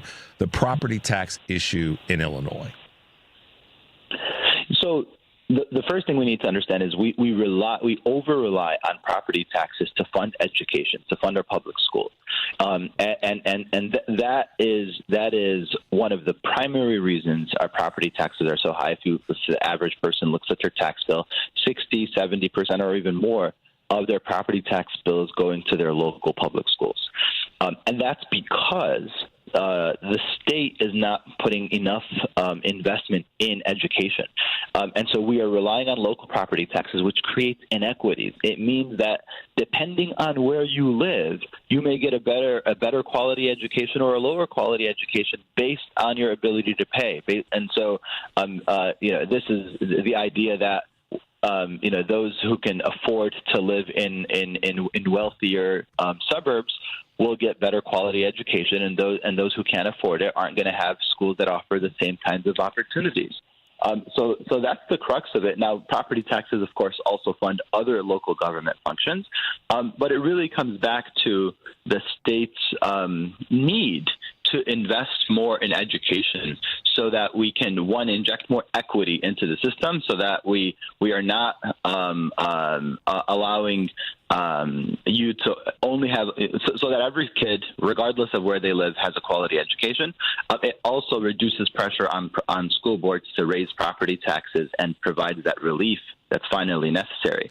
I'm a strong proponent of putting more money from the state by taxing the wealthy and those who can afford to pay and investing that in education, and correspondingly making sure that we are seeing property tax relief for families along with that state funding. So that's the question I was going to ask you next. So that people are hearing this show here all over the country and asking, okay, so where's that money come from? And if you can, give us a quick kind of Cliff Notes version of how that money coming from the wealthy or earners and wealth holders in the state of Illinois, not just Chicago or Cook County, will really be applicable, and how that money can actually be used. What's the Cliff Notes version that you could share with our listeners this morning? Sure, absolutely. So right now in Illinois, everyone pays a 4.95% income tax whether you're making $30,000 a year, $300,000 a year, $3 million a year. If we join most of the country, Democratic states and Republican states, in moving toward a graduated income tax, you can tax higher incomes, like $1 million or more, at a higher rate. Let's just say 7%, though that number would get set through legislation. That would bring in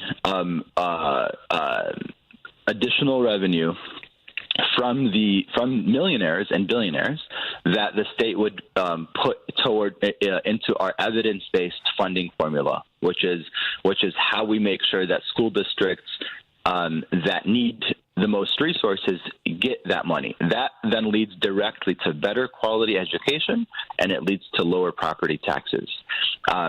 And so that's the basic mechanism here. Now this is something that would need to go on the ballot if the legislature were to vote on this constitutional amendment. It would go on the ballot, and the earliest that the public would vote on it would be in 2026.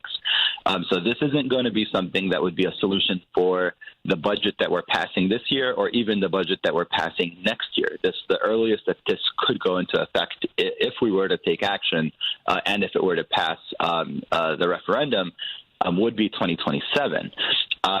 In the meantime, there are other ways that the state legislature can make sure that the wealthy are paying their fair share, and those are things that I'm working on right now with my colleagues for this year's budget. So 10 thoughts went through my brain with that you get to move to the front of the class, Representative. That was a pretty easy way to understand the mechanism. So I appreciate you using that language to help us better understand. I understand the numbers. I think that sometimes it can get complicated for a lot of people to say, okay, how is this really going to work? Who are some of your colleagues right now with what you're working on with this resolution and this amendment? I think is it Constitutional Amendment 16? Is that right? Yes, it's in the House Joint Resolution, Constitutional Amendment 16, and then Senator Martwick in the Senate has his as well. We have over 25 legislators that are co-sponsoring this amendment, including the Speaker Pro Tem, Cam Buckner, the Chair of the Black Caucus, Representative Justin Slaughter, the Chair of the Latino Caucus, Representative Norma Hernandez, Chair of the Asian Caucus, Leader Teresa Ma, and a range of other leaders across the state, showing the diversity and the broad support from the caucus. And in the Senate as well, it's got very impressive support. That's important right now, I think, to have a diverse, because one of the things that triggered this thought in my brain is just before you came on, we had author Professor Bernadette Atuahene talking about her book Plundered, which talks about how racist policies have undermined black homeownership in America and other communities as well. But one of the things that she talks about is how legislation, of course, policies have really stunted the ability for those wealth for wealth in those communities to continue to grow. Tax policy has a lot to do with it. Covenants have a lot to do with it. But to your point, the more diverse leaders that you have as part of the conversation, it seems as though the better opportunity you're going to have to get this type of legislation across the finish line. Is that a fair statement? That's right. In order for us to pass legislation in Springfield and in most legislative bodies, you do need a broad coalition of folks coming together to be able to get these bills through. So I'm proud that we have, as I said, the Black, Asian, Latino caucus leaders supporting this. We have not only members of the Progressive Caucus, but legislators across the ideological spectrum supporting this, and I'm hopeful that this is something that we're going to be able to get done. Absolutely. After you get back into session, we'll have you back on in June just to kind of get a progress report on what you are working on.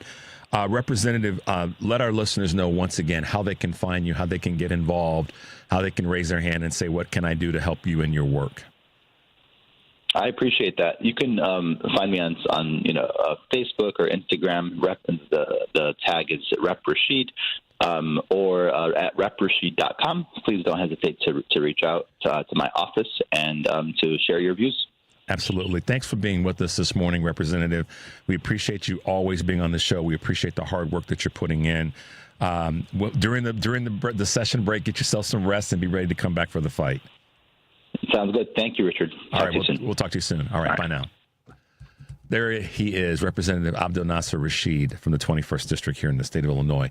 He's representing a big district here in Illinois, but he also recognizes the importance of where we are on a federal level when it comes to this conversation around equity and taxes, but also when it comes to benefits. So we really appreciate him being with us. Henry, we won't take a break. Let's see if we can grab a couple of quick calls before we wrap up. Let's go to Dave real quickly in Hoffman Estates. Hey, Dave, good morning and welcome to the show. Good morning, Richard. Hey, a special shout out and thanks to Kurt Mullet for awakening and shining light on the fake ICE badges and uniforms being sold on Amazon. Yeah, isn't that amazing? Our lawmakers need to see if they can add a rider to the stolen valor bills.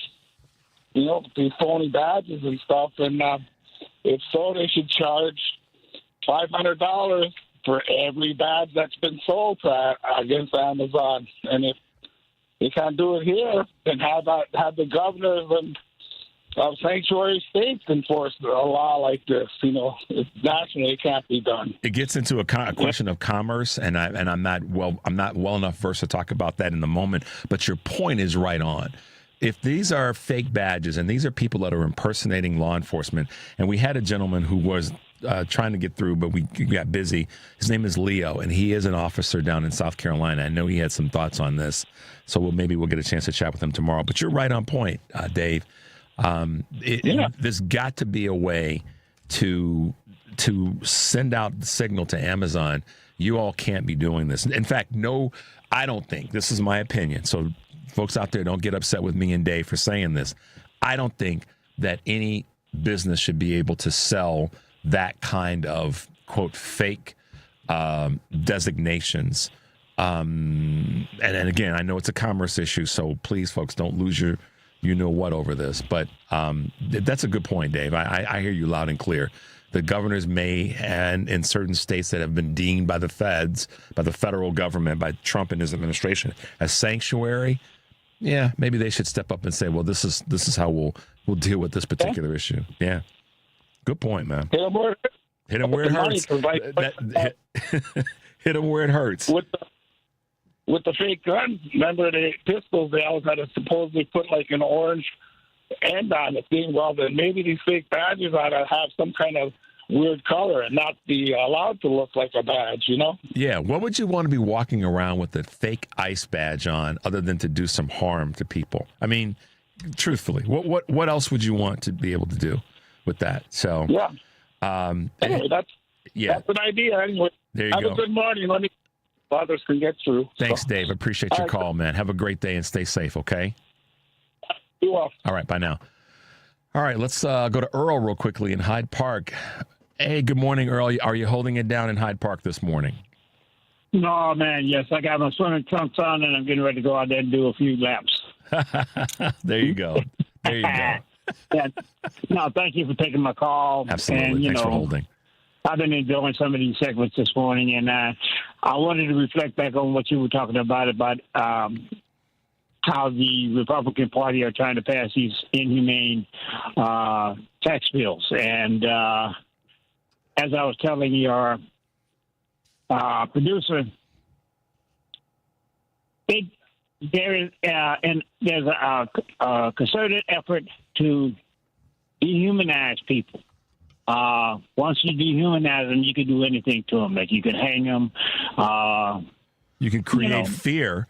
You can create fear amongst others. That was one of the reasons for hanging black men, was to create fear to black families about don't step out of line. And more hangings took place, FYI America, after enslavement, during Jim Crow, than took place during enslavement, proportionate to the number of years. Oh, yes. There was a tool for, intimidation and, like you said, trying to keep black folks in line because They didn't have the power of the legal system, direct enslavement. Right. Yes. But no, go ahead, thank you very much for the call, and for taking my call, and keep up the good work. And but I just want to make sure that your audience understands it's a multi-layered attack and dehumanization and vilifying people. And the last thing I'm going to leave you with is, the Republican Party was very good to put out this slogan that, we are the makers and they are the takers. And so, therefore they deserve less because we do all the heavy lifting. So, all right, I'm going to hang up and thank you again for taking my call. Thanks, Earl, for holding it down. We appreciate your contribution. Yeah, what Earl just said is that's the other part.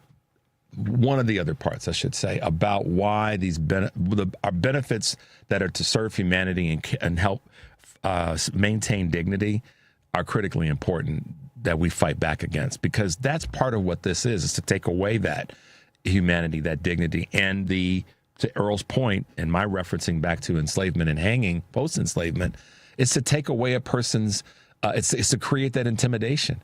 We're taking away your stuff. We're going to take away your benefits. And the more we do that, the more we can depress you. That's the reason that we have to fight. That's part of the reason that we have to fight. It isn't just the raw dollars that are going to go into people's pockets that they need to survive. It's also to not let them take away our dignity, our humanity, and our ability to sustain ourselves. So, that's how I'm observing it. As we run hard in our show each morning, I do want to slow down for a second and just acknowledge the passing of George Wendt, comedian from the Chicago area, passed away yesterday, I believe, at the age of 76. George Wendt, as you recall, was part of the show Cheers, and also one of the Da Bears guys as part of that comedy routine from Saturday Night Live. And also, it was just noted to me that Representative Jerry Connolly of Virginia passed away. He'd been struggling, fighting cancer, I believe, and he passed away this morning. Democratic Congressman Jerry Connolly. So, to all of us that are of faithfulness, send your vibes and good measure to the families, respectively, of George Wendt and of a Democratic Congressman from Virginia, Jerry Connolly. So. Wow, guys, we did it again. I don't know how we do this sometimes, Henry. Well, that's how we do it, because of Henry and Devin and Lady B and Paul and Mike Mercado and all the rest. I know I always forget somebody, but all of our folks here, our board engineers, our staff, our team, they make this stuff happen, y'all. They do, because I know how to push the buttons, but I don't want to push the wrong button. They make sure we don't push the wrong buttons. But you guys, as our listeners, give us the platform to work harder and bring you the best that I've got. And I keep promising you that I'm going to keep doing that every single day. So thanks for being with us as always. Take a deep breath and make your life count. We will see you tomorrow.